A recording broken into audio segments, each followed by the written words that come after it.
অধিকার আদায়ের জন্য বিগত দিন থেকে বর্তমান পর্যন্ত এই জাতীয় প্রেস ক্লাবের সহ সর্ব জায়গায় সাংবাদিক সম্মেলন, মানববন্ধন, মিলিত অবস্থান, ধর্মঘট সহ বিভিন্ন ধরনের কর্মসূচি নিয়ে দাবি করিয়ে আসছেন।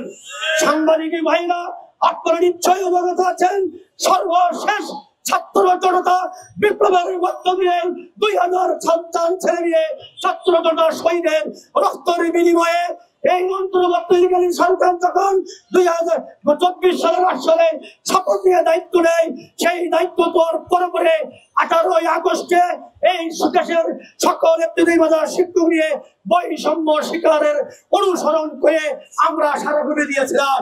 সেই দিন থেকে প্রধান উপদেষ্টার কার্যালয় থেকে নির্দেশনা দেওয়া হয়েছিল বৈষম্যর শিকার সকল মাদ্রাসা প্রাইমারি নেই জাতীয়করণের নির্দেশনা।